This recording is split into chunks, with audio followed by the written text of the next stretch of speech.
Hello everyone, welcome to another edition of English and Doodling with Teacher Felipe. I am Teacher Felipe. Hi. Sorry about that. Okay, today we have a very different class for you, a class that I think you may like, because if you're hearing my channel, it means you're in a very specific age. If you're older than 20, you shouldn't be here. So as I said, today I have a very specific topic to talk to you about, and before I introduce the topic, I will need some music for this. Party rock anthem. We have a problem with royalties. I can't use any song with you. How about those YouTube channels with song? Nice.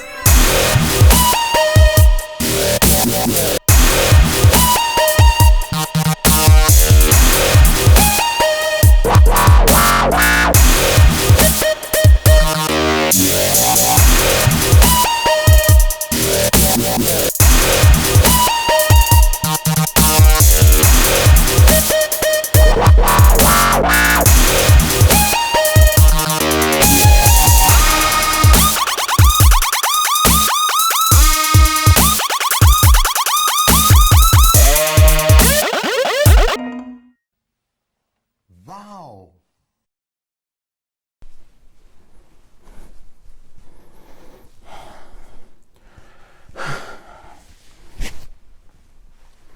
Memes.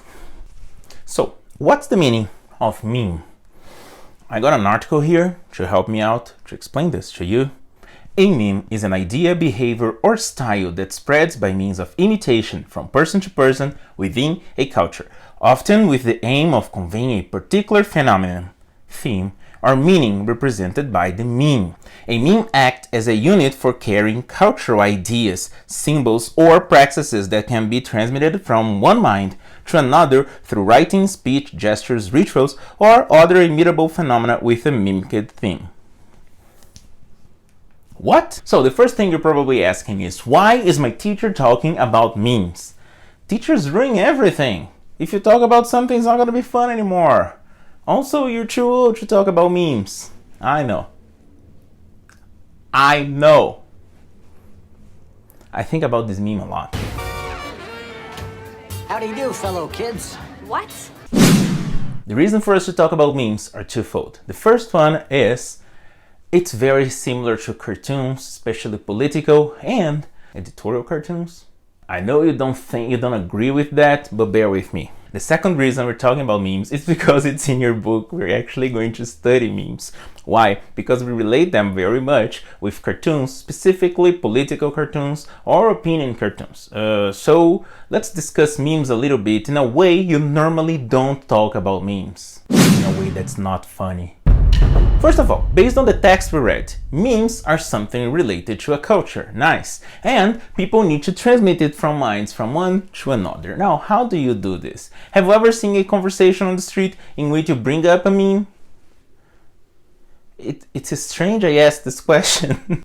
Understanding a meme requires a lot of text interpretation. It's necessary for the reader. When I say reader, I'm talking about a person who's both looking at the picture and reading it. So it's necessary for the reader to actually understand what is happening.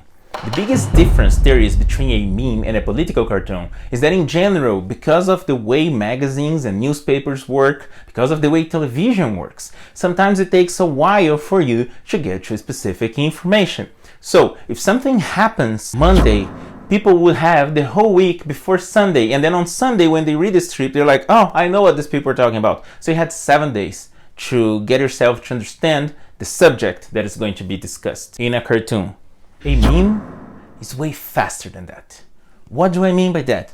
I mean that when you're talking about memes, I mean that when you're talking about memes, a whole week can be too much. Some memes start on Monday, they are funny on Tuesday, they're not very funny on Wednesday. On Thursday, people are like, why are you still in this meme?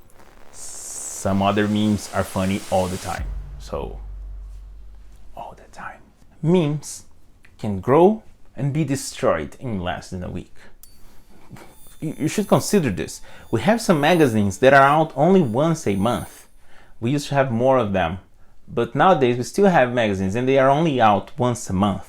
People would need all this time to understand something before they actually got to read the magazine, and then they could say, oh, I understand what this is about. Memes are not like that. Memes are way faster. things that you need to consider when you're talking about memes. Talking about memes and talking about time is interesting because sometimes memes that become very powerful and successful, they are actually based on things that happened several years ago. There are some TV shows that people have long forgotten and they are just back because of memes, because someone once was watching a VHS that his grandfather recorded of a TV show in the 70s, and then this person watches it, films it, puts on the web, and then this thing becomes a big meme. I don't understand. Is this a meme? I did check many memes before I started this class. I did read a lot of weird memes. And still, there's a chance that something that I'm going to say here is already too old by the time this video finally hits you. We say that text interpretation is very important because memes has this ability of connecting two minds. What do I mean by that? I mean that if I send a meme to my friend and he doesn't understand it, there's no communication. Fun fact, when does a language die? Aren't we talking about memes? Yes, bear with me. Hashtag don't hate. When does a language die? A lot of people think a language dies when the last speaker of the language dies. But actually, no. A language dies when the second to the last person who used to speak this language dies. It may seem strange, but it does make sense. You see, a language is about communication. And communication, it's about connecting to different minds. If you don't have another mind to connect, am I saying that a meme is a kind of language? Yes. I have an example for you. Do you know when Netflix releases a new show and then everybody starts talking about that show and you're like, oh my gosh, I think I'm the last person to watch the show. And you finally watch it. And then when you go back to talk to your friends, you understand that a lot of things that they told you during the week that didn't make sense, they make sense now because you finally caught up to the show that we're discussing. I don't even know what show is coming out. I don't know what day of the week it is.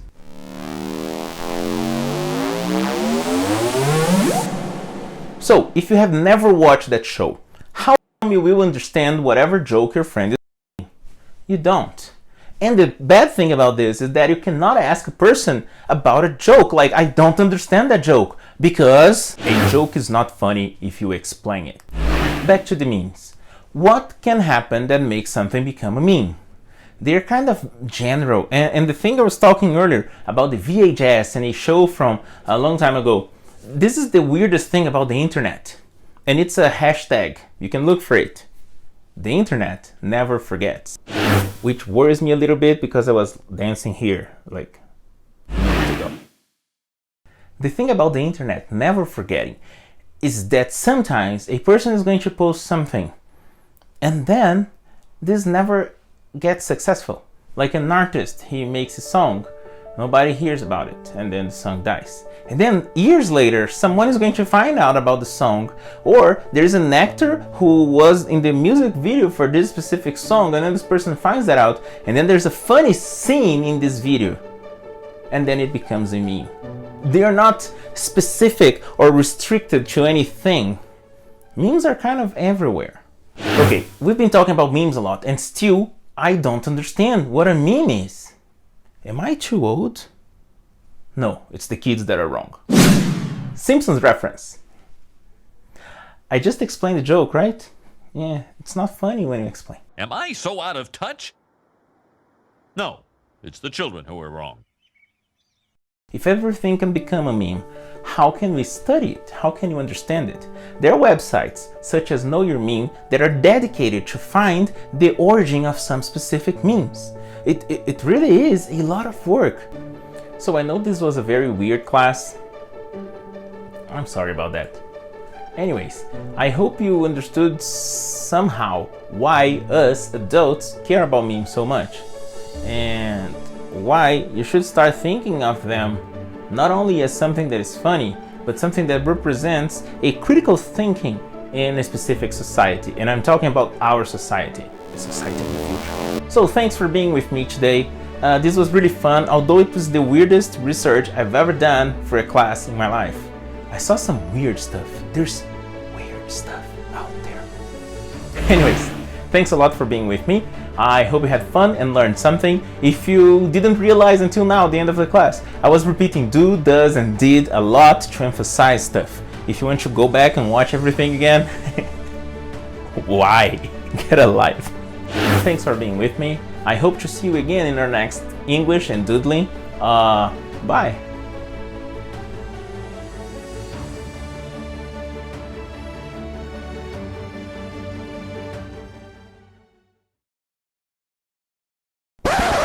Before you go, I need to talk to you very fast about the YouTube channel it's very new for me. I don't understand about that a lot. I'm posting some subjects and some classes.